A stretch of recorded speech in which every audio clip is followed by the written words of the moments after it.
ఇప్పుడు ఏదైతే CWC committee ఏదైతే ఉన్నదో రాష్ట్ర ప్రభుత్వానికి అనుకూలంగా నడుస్తున్న ఆర్గనైజేషన్, ఆ ఆర్గనైజేషన్ ఒక కమిటీ ఇప్పుడు హైకోర్టు ఇచ్చిందనమాట. వాళ్ళకి ఒకవేళ ఫిట్ గా ఉంటే వాళ్ళ తల్లిదండ్రులను ఎంక్వైరీ చేసి నిబంధనల ప్రకారం ఎక్కడైతే వాళ్ళ లోకాలిటీ ఎక్కడైతే ఏరియాలు ఉన్నారో అక్కడ పోలీస్ స్టేషన్ లో కానీ వాళ్ళకు అన్ని విధాలుగా ఓకే అనిపిస్తే ఇప్పుడు ఏ పిల్లలైతే వాళ్ళు ఫస్ట్ అడాప్ట్ చేసుకున్నారో వాళ్ళని ఇయ్యొచ్చు అని చెప్పేసి హైకోర్టు చెప్పింది అనమాట. ఇయ్యొచ్చు కదా అని అందుకే హైకోర్టు ఇచ్చింది అనమాట. దాన్ని ఇప్పటి వరకు ముందుకు తీసుకెళ్ళి రాష్ట్ర ప్రభుత్వం సానుకూలంగా ఉన్నాడు కానీ కొంతమంది వ్యక్తుల వల్ల నిర్లక్ష్యం వల్ల ఇప్పుడు ఒక ప్రాణం బలైపోయింది. దీన్ని తొందరగా చేసి వాళ్ళకి న్యాయం చేయాలి. ఇప్పుడు వీళ్ళు ఇన్ని నెలలు చూసుకున్నారు కదా, స్టేట్మెంట్ తీసుకొని వాళ్ళు పిల్లల్ని అడాప్ట్ చేసుకున్నప్పటి నుంచి ఇప్పటి వరకు ఏ విధంగా చూసుకున్నారు, ఏ విధంగా వాళ్ళ ముందుకు తీసుకెళ్తున్నారు, వాళ్ళ జీవితాన్ని నిజంగా బాగు చేస్తారా లేదా అనే కాన్సెప్ట్ మీద ఎంక్వైరీ నడిపి వాళ్ళ పిల్లల్ని వాళ్ళకు ఇచ్చే విధంగా రాష్ట్ర ప్రభుత్వం కానీ ఉన్న హైకోర్టు కానీ చర్యలు తీసుకోవాలని ఇప్పుడు ఏదైతే ప్రాణం అయితే బలైపోయిందో అది మళ్ళీ వీళ్ళు కూడా అంత ఎమోషనల్ గా అదైపోయారు కాబట్టి వీళ్ళకి ఎలాంటి అన్యాయం జరగకుండా న్యాయం జరిగే విధంగా వాళ్ళ పిల్లల్ని వాళ్ళకి ఇచ్చే విధంగా చొరవ తీసుకోవాలని రాష్ట్ర ప్రభుత్వానికి మేము విన్నవించుకుంటున్నాం. తెలంగాణ సమాజ్ స్టూడెంట్ యూనియన్ తరఫున ఇప్పుడు ఒక ప్రాణం బలైపోయింది కాబట్టి ఇంకో ప్రాణం పోకుండా ఉండకుండా వాళ్ళకి న్యాయం చేకూరే విధంగా ఈ సిడబ్ల్యూసి కమిటీ ఏదైతే ఉన్నదో వాళ్ళకి నివేదిక తొందరగా ఇచ్చేసి వీళ్ళకి న్యాయం చేయాలని, దీంతో పాటు రాష్ట్రంలో ఉన్నటువంటి ఎంతో అనాథ పిల్లలకి నిజంగా ఎవరికైతే అవసరమో ఆ పిల్లల్ని వాళ్ళకి అప్పచెప్పాలని, ఈ శిశు విహార్ అనే సంస్థ ఏదైతే ఉన్నదో దాంట్లో నిజంగా పిల్లల్ని వీళ్ళు బాగా చూసుకుంటున్నారా, వాళ్ళకి ఎలాంటి తిండి పెడుతున్నారు, అండ్ మరియు వాళ్ళకి ఎలాంటి బాగోగులు ఎట్లున్నాయి, వాళ్ళకి జ్వరం వస్తే ఎట్లా చూసుకుంటున్నారు, వీళ్ళు నిజంగా నడుపుతున్నది నిజమేనా అని దాని మీద కూడా ఎంక్వైరీ వేయాలని రాష్ట్ర ప్రభుత్వం మేము డిమాండ్ చేస్తున్నాం.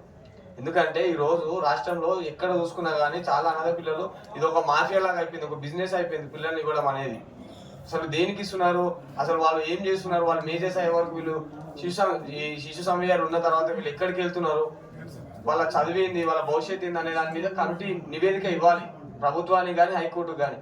అలాంటివి ఏం చేయకుండా ఈ రోజు ఒక ఇష్యూ ఇప్పుడు అనుష మేడం వల్ల వచ్చింది, ఆ ఇష్యూ వల్ల ఈ రోజు ఇంత న్యూస్ బయటికి రావడం జరిగింది. ఇది ఒకటే ఉందా, ఇంకా దీంట్లో ఎన్ని లోటుపాట్లు ఉన్నాయి, ఇంకా దీంట్లో ఎలాంటి ఇష్యూస్ జరుగుతున్నాయి, ప్రాబ్లమ్స్ ఏమున్నాయి అనేది రాష్ట్ర ప్రభుత్వం క్షుణ్ణంగా పరిశీలించి దీన్ని పైన కమిటీ పైన సీరియస్ యాక్షన్ లేకపోతే మార్చడం, అక్కడ ఉన్న మనుషులు ఎవరైతే ఉన్నారో కొంతమంది వ్యక్తులు ఉన్నారని తెలిసింది మా దాకా కూడా వచ్చింది. ఏంటిదంటే అక్కడ ఎవరైతే చూసుకుంటున్నారో కాంట్రాక్ట్ బేస్ కింద వాళ్ళ ప్రమేయం కూడా ఉందని పెద్ద ఎత్తున వీళ్ళ వాదన ఉన్నది. ఎందుకంటే కోర్టు స్టాటస్ లో కనీసం పిల్లల్ని చూడడానికి కూడా ఎలాంటి వీలు లేకుండా ఉన్నది. ఇప్పుడు మీకు ఒక వీడియో చూపిస్తాను, ఆ వీడియోలో పిల్లల్ని నిర్బంధించి పోయినా ఎవరైతే అడాప్ట్ చేసుకున్నారో వాళ్ళని చూడనీయకుండా జైల్లో చంపేసిన మనిషికి కూడా కొంచెం ఫ్రీడమ్ ఉంటుందేమో, అంతకన్నా ఘోరంగా కిటికీలకి చూసే పరిస్థితి ఉన్నది ఈ రోజు ఈ పేరెంట్స్. వీళ్ళు మా పిల్లలు అనుకునే కదా ఇంతదాకా ఫైట్ చేస్తున్నారు, వీళ్ళు ఏదో అమ్ముకోవాలో లేకపోతే ఇంకా ఏదో చేయాలనుకుంటే వీళ్ళు ఇక్కడ దాకా ఎందుకు వస్తారు, మా దృష్టి దాకా ఎందుకు తీసుకొస్తారు అని చెప్పేసి మేము ఈ రాష్ట్ర ప్రభుత్వం విన్నవించుకుంటున్నాం. వీళ్ళ బాధను అర్థం చేసుకోండి, వీళ్ళ బాధ ఏదైతున్నదో నిజమా కాదని మీరు ఎంక్వైరీ చేయండి. కోర్టు ఇచ్చింది కదా కొద్దిగా అనుకూలంగా, వీళ్ళకు కూడా అనుకూలంగా ఇచ్చింది కదా స్టే, దాన్ని మీరు దీన్ని చర్యలు తీసుకోండి కమిటీ చేసేసి. అలాంటివి ఏమి చేయకుండా ఇప్పుడు డైరెక్ట్ ఇప్పుడు 2 weeks టైం ఇచ్చింది, ఆ 2 weeks టైం ఇప్పటి వరకు అయిపోలేదా? ఎందుకు వీళ్ళని ఇబ్బంది పెడుతున్న, ఒక ప్రాణం బలైపోయింది, ఇప్పుడు ఎవరు దానికి వాళ్ళ ఫ్యామిలీకి ఎవరు రెస్పాన్సిబిలిటీ? ఈ ఒక్క ఉప్పలేనే కాదు చాలా మంది ఉన్నారు ఇట్లా. ఇప్పుడు ఏదైతే జరుగుతున్నదో అవన్నీ ఉన్నాయి కాబట్టి మీరు ఇవన్నీ ముందుకు తీసుకునే విధంగా చర్యలు తీసుకోవాలని రాష్ట్ర ప్రభుత్వాన్ని, శిశు సంరక్షణ శాఖ మంత్రి అయినటువంటి సీతక్క గారిని మేము తెలంగాణ సమాజ్ స్టూడెంట్ యూనియన్ తరఫున మీకు వివరిస్తున్నాము.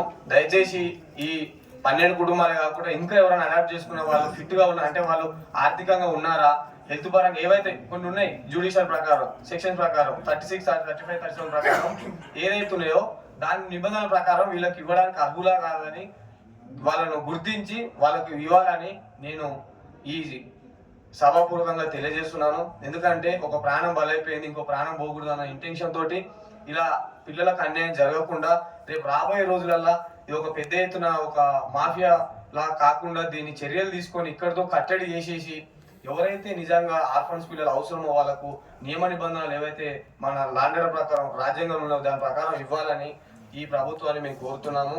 దయచేసి ఇది అర్థం చేసుకొని రేపు ఈ కమిటీ ఏదైతే నివేదిక ఇచ్చిందో మన సిడబ్ల్యూసి దాన్ని 2 రోజులు వివరిస్తుంటారు. దాని తర్వాత ఎలాంటి ప్రణాళికలు ఉన్నా వాళ్ళకి న్యాయం బట్టి మేము మళ్ళీ తెలియజేస్తామని చెప్తున్నాం. బాధితులైనటువంటి తల్లిదండ్రులకు భరోసాగా ఉండడానికి ఈరోజు బషీర్బాగ్లో ప్రెస్ క్లబ్ మీటింగ్ ఏర్పాటు చేయడం జరిగింది. ఇప్పుడు ఎవరైతే గత మే నెలలో జరిగినటువంటి ఒక స్టింగ్ ఆపరేషన్ వల్ల ఈ పిల్లల్ని అడాప్ట్ చేసుకునే విషయంలో కొంతమంది దుశ్చరణతో వాళ్ళ తప్పుడు ప్రచారంతో కొంతమంది నిజంగా తల్లిదండ్రులు సొంత పిల్లల్లాగా చూసుకున్నటువంటి క్రమంలో కొంతమంది తప్పుడు ప్రచారం వల్ల ఈరోజు వాళ్ళ దగ్గర నుంచి పిల్లల్ని లాక్కోవడం జరిగింది. ఇది ఎంతవరకు కరెక్ట్ అని చెప్పేసి నేను తీసుకున్నటువంటి ఆ రోజు ప్రభుత్వ వర్గాన్ని నిలదీస్తున్నాను. ఎందుకంటే జ్యుడిషియల్ ప్రకారం 35, 36, 37 రూల్ ప్రకారం ఎవరైతే ఆర్థికంగా స్తోమతగా ఉంటారో, ఎవరైతే వాళ్ళు ఎలాంటి హెల్త్ ఇష్యూస్ లేకుండా ఉంటారో అలాంటి వాళ్ళకు ఒక బాండ్కాయం కానీ మిగతా ఏదైనా పెట్టుకొని ఇచ్చేయచ్చు అనే ఒక నిబంధన ఉన్నది లీగల్ యాక్ట్ ప్రకారం. దాన్ని ఉల్లంఘించి ఈరోజు వాళ్ళ దగ్గర నుంచి 9 మంది ఇప్పుడు 16 మందిని తీసుకున్నారు. దాంట్లో 9 మంది ఫైట్ చేస్తున్నారు. ఇప్పటికీ హైకోర్టు నుంచి స్టే తెచ్చుకున్నారు. వాళ్ళు ఇవ్వచ్చు కదని చెప్పి హైకోర్టు కూడా ఒక క్వశ్చన్ మార్క్ వేసింది అధికారులకు. ఇప్పటి వరకు 2 వీక్స్ అంటారు. వాళ్ళకి ఎలాంటి నివేదిక ఇవ్వకుండా ఈరోజు చేయడం అనేది, ఈ చర్య అనేది కరెక్ట్ కాదని, ఇది ఏదైతే ఉన్నదో వీళ్ళకు న్యాయం చేయాలని. ఈరోజు ఒక ప్రాణం బలైపోయింది. ఒక పేరెంట్ ఎవరైతే పెంచుకున్నారో ఆ బేబీకి సంబంధించినటువంటి పర్సన్ ఆయన చనిపోవడం జరిగింది, హార్ట్ స్ట్రోక్ వచ్చేసి. అది తట్టుకోలేక ఈ 9 మంది ప్రాణాలు కూడా అలా బలి కాకుండా వాళ్ళకు న్యాయం చేయాలని ఈ రాష్ట్ర ప్రభుత్వాన్ని, మంత్రి గారు సీతక్క గారిని మరియు ఎవరైతే అధికారంలో వాళ్ళపైన కొద్దిగా కనికరం చూపించి వాళ్ళ పిల్లల్ని వాళ్ళకి అప్పగించాలని నేను వీళ్ళని తెలంగాణ సమాజ్ స్టూడెంట్ యూనియన్ తరఫున హెచ్చరిస్తున్నాను. ఎందుకంటే ప్రాణం పోతే ప్రాణం రాదు, వీళ్ళు చాలా బాగా చూసుకుంటారు అనేది చాలా మీరు వివరించుకుంటే కనుక, మీరు వాళ్ళ మీద ఎంక్వైరీ చేసుకుంటే కనుక మీకే తెలుస్తుంది. దయచేసి ఎవరైతే ఆర్ఫన్స్ పిల్లలు ఎవరైతే ఉన్నారో వాళ్ళని నిజమైనటువంటి అవసరం ఉన్న తల్లిదండ్రులకు అప్పగించాలని, ఎవరికి ఇబ్బంది లేకుండా, ఎవరిని అన్యాయాలకు గురి చేయకుండా, ఈ విధంగా ప్రాణాలు పోయే విధంగా చర్యలు తీసుకోకుండా అధికారులు కానీ రాష్ట్ర ప్రభుత్వం కానీ వాళ్ళకి న్యాయం చేసే విధంగా ముందుకెళ్ళాలని, ఈ పిల్లల్ని అడాప్ట్ చేసుకొని పిల్లల్ని ఎత్తుకుపోయే దాని మీద ఈ రాష్ట్ర ప్రభుత్వం స్పెషల్ కమిటీ చేసి దాని మీద నివేదిక, అసలు ఏం జరుగుతుంది, పిల్లలు ఎందుకు మిస్ అవుతున్నారు, ఈ మిస్సింగ్ కేసులు ఎక్కడ పోతున్నాయి, అసలు ఎందుకు మిస్ అవ్వడానికి కారణాలు ఏందని తెలుసుకొని దానిపైన చర్యలు తీసుకొని ఒక కమిటీ కానీ నివేదిక ఏర్పాటు చేయాలని నేను రాష్ట్ర ప్రభుత్వం డిమాండ్ చేస్తున్నాను. ఎందుకంటే ఈరోజు పిల్లలు కనుక చూసుకుంటే చాలామంది మిస్ అయిపోతున్నారు. అసలు పిల్లలు బయటికి వెళ్ళి ఆడుకుంటే ఎక్కడికి వెళ్తున్నారో కూడా అర్థం కాని సిచ్యువేషన్లో ఉన్నది. దీన్ని ఎందుకు మరి ప్రభుత్వం పట్టించుకోవట్లేదు, పిల్లలు ఎందుకు మిస్ అవుతున్నారు? ఇప్పుడు అడాప్షన్ అనేది కొంతమంది పిల్లలు పుట్టికి ఒక 1 or 2 years తర్వాత కూడా మిస్ అవుతున్నారు. వాళ్ళు ఎక్కడికి వెళ్తున్నారు?